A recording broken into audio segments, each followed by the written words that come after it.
Že pekný deň želám, vážení spoluobčania, internetová televízia, cigán čo necigáni, čo vám dneska ukazujem. No je nás tu pokope viacej Rómov, než obvykle býva, tak prinášam takú reportáž z toho môjho pôsobenia medzi Rómami a urobíme si taký rozhovor s deťmi alebo tínedžermi rómskymi, ktorým položíme pár otázok, na ktoré oni nám budú samozrejme pravdivo a bez problémov odpovedať. Takže prvá otázka. Uteká nám. Nechce odpovedať. No. Takže máme tu jedného tínedžera rómskeho, dospievajúci mládenec, už skoro dospelý. Položíme pár otázočiek. Takže taká prvá otázka. Vieš, prečo sa hovorí cigán alebo Róm? Čo je správne? Róm či cigán? Róm. Poslovenie. Róm. Dobre, vynikajúco. A prečo Róm? Lebo cigán to je proste... Ako vám to vysvetliť? Nemusíš, svojimi slovami, ako to ty vnímaš. Tak podľa mňa je cigáň úražka. Áno, aj tak sa to berie, aj takto väčšina ľudí berie. A, dobre, kedy je to urážka? Lebo niekedy to není urážka. Tak vysvetli, kedy je to urážka? Keď kradnú cigáni, príklad, tak idete idete ku bielými a vravia cigáni. Ale prečo cigáni? Lebo cigáni kradnú. No. A ešte v tom, že príklad cigáňa okradnú. Áno, aj to sa deje. Dobre. Vieš, kde vzniklo slovo cigán? Nie.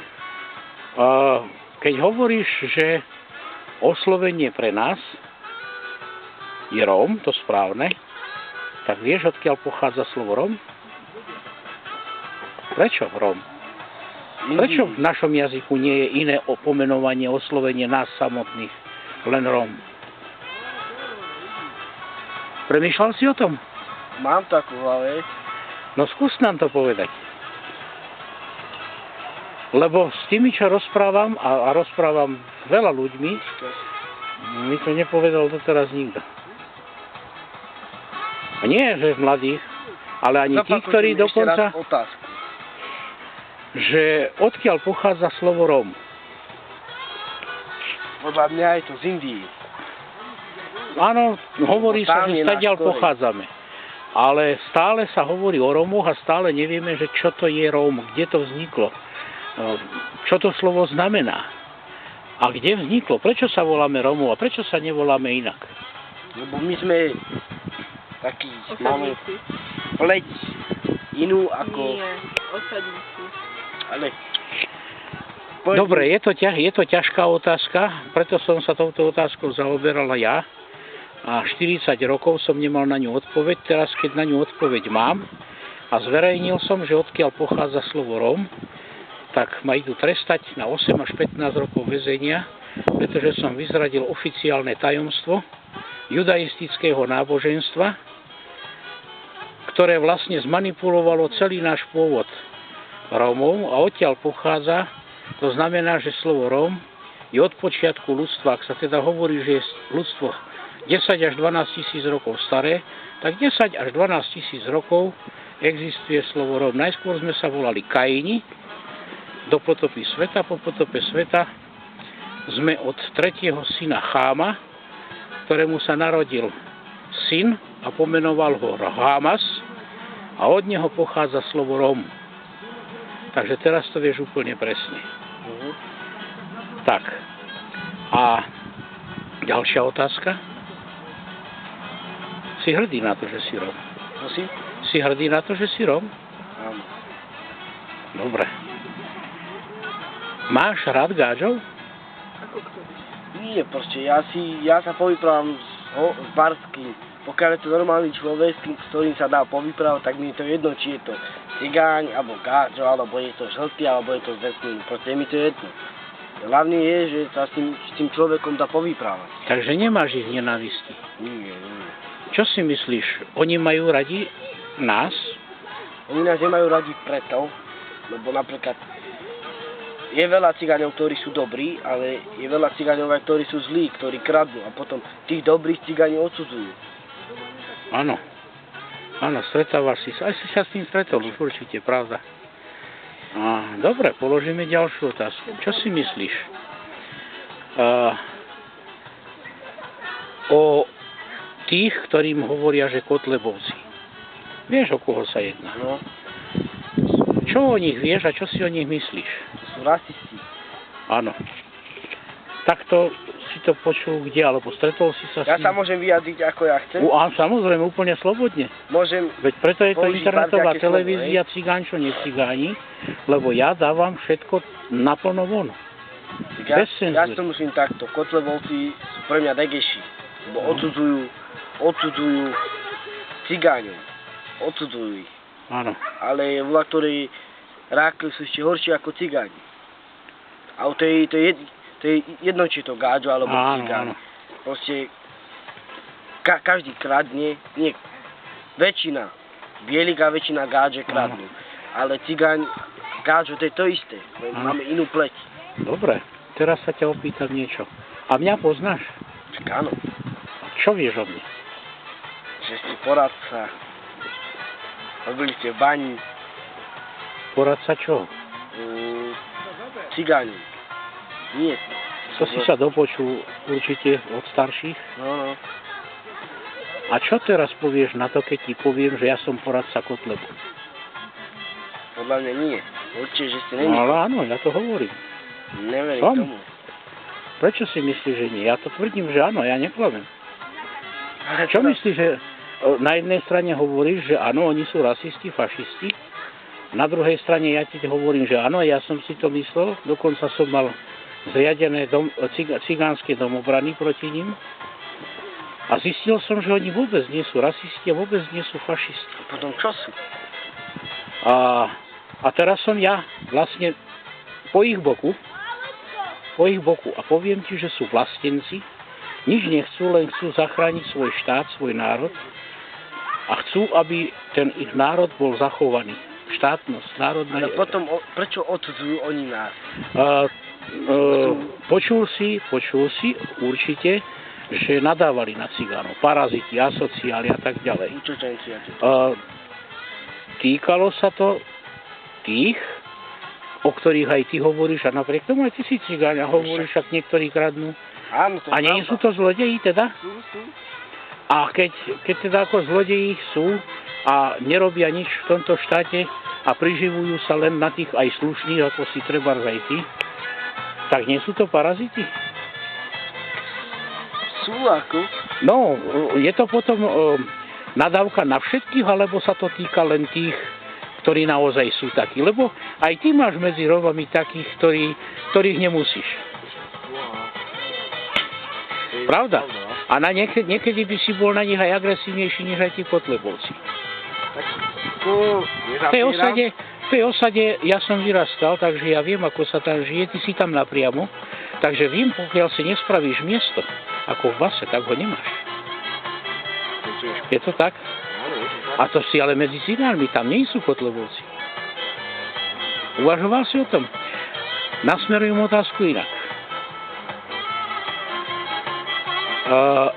Kto je podľa teba horší? Ten, kto sa na teba pekne pozerá, usmieva, má moc v tomto štáte, schvaľuje zákony a keď tie zákony sa uplatňujú, tak ty nemáš prácu, si vysídlený z mesta, mimo obce do get, do kolónií, v akej žiješ aj ty, není roboty, potom tí ľudia to veľmi ťažko znášajú. To je chyba tých ľudí, lebo robota je vždy. Nikto nehovorí, že my nechceme cigáňov, aby robili. Nie. Oni chcú, len cigáni sú volatóri leniví, pozor. A robota je vždy, kebyže si volačo našetria a idú do cudzého mesta, niekde ďalej a by si niečo zohnali, tak určite, niekde určite sú zamestnaní. Dobre. Dá sa všade zamestnať. Áno, ja tebou čiastočne súhlasím. A nepsítiš sa teraz ty tak trošku rasista? Nie si ty náhodou tiež Kotlebovec? Lebo toto, čo hovoríš napríklad, keby povedal niektorý z tých Kotlebovcov, a viem, že to niektorí aj hovorili, a sú za to trestaní. Vieš si predstaviť, že za toto, čo si teraz povedal ty na Rómov, môžeš byť aj ty trestaný? Môže prísť, to chce. Áno. Ja hovorím to, čo... A stojíš si za svojím? Áno. Dobre. Teda otázka znela, že kto je teda horší, len som nedohovoril, znovu zopakujem. Ten, kto sa na teba pekne usmieva, má zákony a pritom ťa tými zákonmi ničí a zabíja, alebo ten, kto ti povie pravdu do oču a nechce od teba nič, len to, aby si slušne žil, pracoval, aby si sa začlenil do spoločnosti a aby sme si tu spolu nažívali. Ten jeden, kto ti to hovorí, ti pritom bude nadávať, nebude sa na teba usmievať, ale chce, aby si sa mal dobre. Možno má na sebe vytetovaný hákový kríž a možno nosí aj ty sa na tričku. A hovorí sa mu v televízii, aj všade ich pomenovávajú, že toto sú tí fašisti, to sú tí rasisti. A keď on teda tento fašista, rasista vlastne len vykrikuje, že sa nerieši otázka cigánov, že štátu nerieši, tí politici, čo sa na teba usmievajú, v televíziách a zovšadiaľ, čo majú zákony v rukách, neriešia, kradnú tvoje peniaze. Preto sme v takej situácii, v akej sme, na okraji, všade žijeme. Tak kto je horší, ten politik alebo ten Kotlebovec? Politik. Podľa mňa politik. Áno. A vieš, že aj toto je trestné. Čo si povedal? Za mňa to môže byť, čo chce. Dobre. Pred chvíľkou si hovoril, že rasisti a fašisti sú si Kotlebovci. Teraz si uvedomil po mojej otázke, že to není tak a že teda tí politici sú zákernejší, sú špinavší. Po jednej stránke, áno.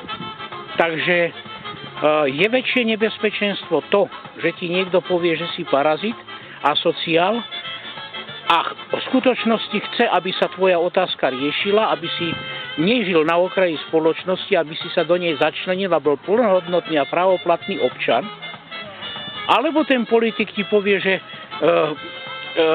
buď dobrý, buď čestný, ale pritom peniaze, ktoré slúžia na to, aby si mohol pracovať, aby si mohol teda slušne žiť, aby si mohol platiť vodu, elektriku, slušne bývať, oni ti ju ukradnú, tie peniaze. A vlastne ťa dostanú do tej situácie, že ty nemôžeš slušne žiť. Nemôžeš slušne žiť, lebo oni ťa okradnú. Ale pritom ti hovoria, že oni ochraňujú tvoje práva a slobody. Ako to teda je? Ako to teda vnímaš? Kto je teda ten horší potom? Ten, ktorý sa ti pozerá do očí, usmieva sa na teba a pritom ťa okráda? Alebo ten, ktorý ti možno aj nadáva, ale chce ti dobre? Ten, ktorý nadáva, ale chce dobre. Je lepší. Podľa mňa?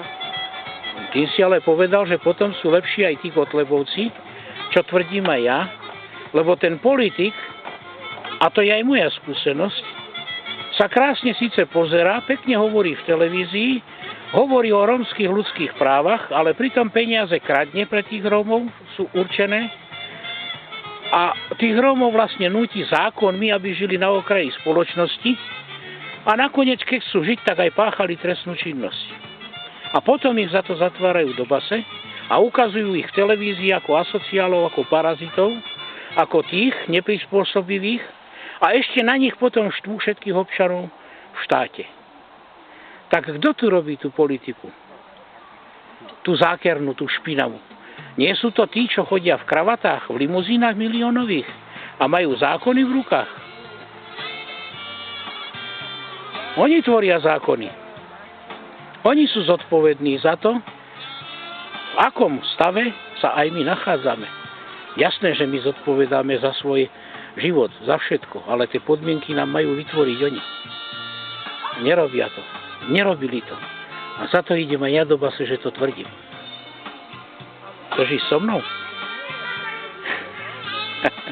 Takže počuli ste, vážení spoluobčania, v internetovej televízii Cigáň čo necigáni, názor tínedžera, mladého chlapca. Urobte si sami svoj názor.